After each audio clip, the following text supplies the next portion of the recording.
Thank you for tuning in and checking out another episode of Unlucky, a memoir. My name is Kat. Everyone has a story. This one just happens to be mine. Welcome back. Another week. And last weekend, we had the men's conference, the Unfiltered event at the church. 4,000 men attended. Joby Martin, Scott Nichols were guest speakers. And it was an amazing time. And starting out Friday night, just getting to see all the people that I don't get to see all the time. And it was a good feeling. And then being in that room with 4,000 other people, the energy in the room was amazing. Like the extended community I have through my faith and my church is just overwhelming and amazing. And Joby started out with the scariest thing in this world is a man who thinks I got it. He said, well, hey, brother, you ain't got it. The Gospels pretty much start out with saying, you ain't got this. And like with that, it was like, oh, it's going to be that kind of sermon today, huh? But it was powerful, touched on a lot of subjects. And one of the things that it touched on was like children and being a parent. And I attended one of the outbreak or the breakout sessions on being a husband, father, still trying to get back in and become a part of my son's life again. And that's been a struggle. And I get it. Like I caused a lot of damage and a lot of trauma, I'm sure. And I'm trying not to force my way in or be too overbearing with it because I don't want to cause any more trauma. I reach out and let them know I'm thinking about them. But it's very insightful as to the things and reasons that I may have acted the way I did throughout my addiction in the past 30 years. And like I never learned how to really be told no. Part of that was once my mom left, my dad kind of overcompensated with making sure like if there was something I wanted, I usually got it. And even before that, when both my parents owned businesses, they took care of us with gifts and all sorts of other stuff. But along that line, like I'm still overweight, but I was overweight my whole life, especially once my mom left, my dad started overcompensating. And if I wanted something to eat, he wouldn't say no. You just ate X, Y, and Z. But, here you go.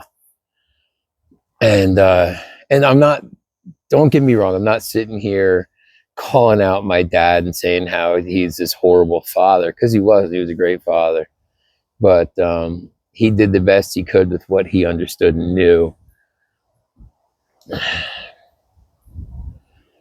So I wasn't really prepared for life and being told no, and I just never accepted the answer. And along the lines with that, that drive was never instilled in me to persevere and attain a goal at by all means necessary, willing to do whatever it took. And that wasn't instilled in me because I was handed things. And again, I'm not trying to knock him. He did the best with what he had at his disposal at the time and what he knew. He was raising 2 sons by himself with no help from my mom. So like he was, needless to say, overwhelmed, especially with my brother wasn't exactly an angel, and I definitely was not an angel because I looked up to my brother and followed in his footsteps. And I'd mentioned before that like when I started drinking at a very young age, because my brother's 5 years older, and I'd do everything I could to hang out with him and his friends. So like I didn't have drive because I saw my brother get a car when he turned 16. I saw the things that were available to me. And then when I hit a certain age, at like years after my parents had split, my dad went through a really rocky financial time. And like all those things I watched my brother receive, I didn't, because it just wasn't in the cards. And I understand that now. It was painful then, and like it hurt. And why didn't I get the same kind of help? But in being that I wasn't prepared, with like being instilled with that drive, like I know like there's things in this world that I should have fought for that I didn't fight for. And that was because it's easier to walk away than to try to figure out why it wasn't happening. So I would just kill it, walk away. I was really good at putting people and stuff like that on the shelf and just forgetting about them. And that filled that self-centeredness within me, and just it was all about me. And if you didn't want to give me what I wanted, well then shelve you and walk away. And like even to the point like when things started falling apart family wise, I surrendered it and walked away instead of fighting for my son and to maintain that being in his life. And it made it easier for me to sink deeper into my self-deprecating nature and just stuff it, because that's another thing I was taught being raised, was just stuff it. Like, you know, emotions weren't a real big thing.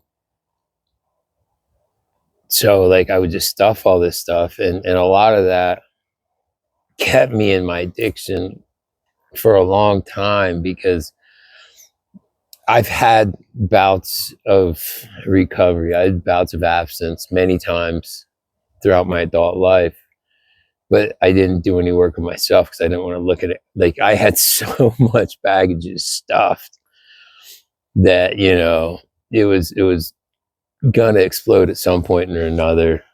And luckily for me, like once I got out here and made a decision after hitting that bottom so hard and feeling the hopelessness of this is it, that I'm finally at the end of the line. And when I saw like a little crack of light shining, a little hope, I ran at it with everything I had and applied myself to everything I could. Just probably out of fear. I don't want, like I said earlier, like there was that paper that we were given at one point in time, when I was in a group with Advocates for Recovery, Colorado.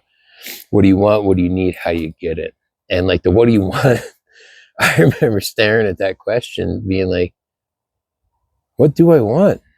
And then I realized, well, I don't know exactly what I want, but I know the things that I don't want. And I don't want to be unhoused again.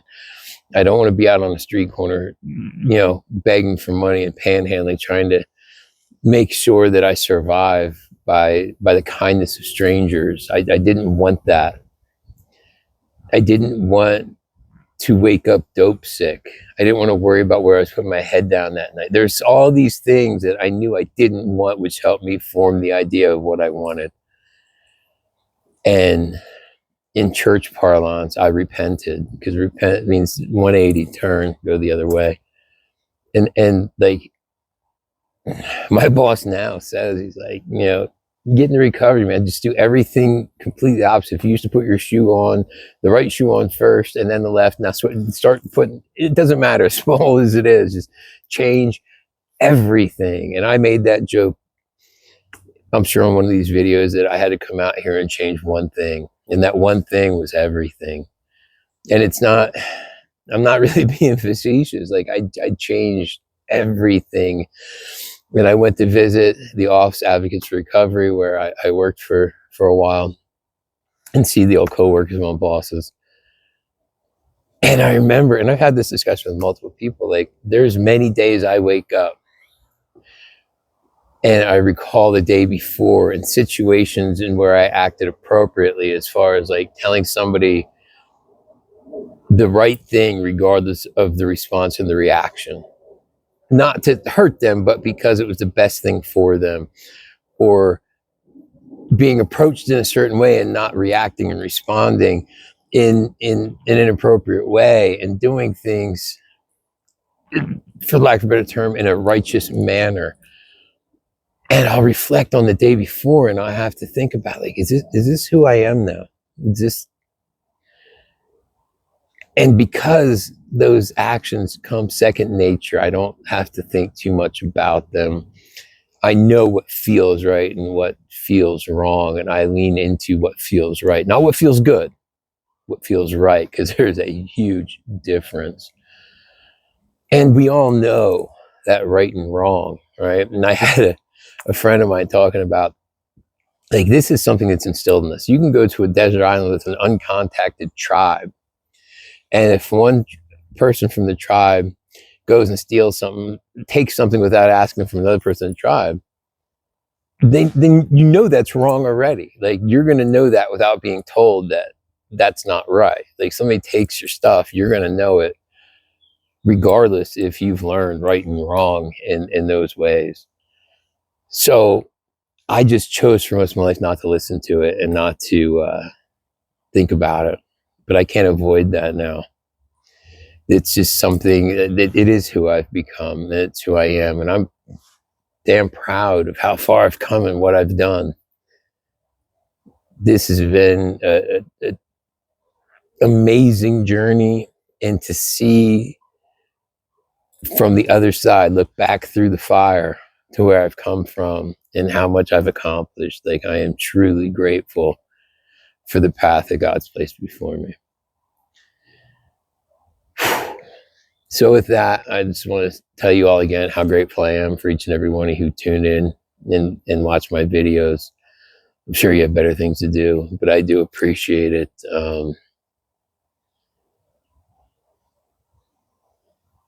Thank you. Make sure to like, share, subscribe, all that stuff that feeds the algorithm and helps maybe get these videos out to a wider audience. Appreciate you all, and I'll catch you all next week.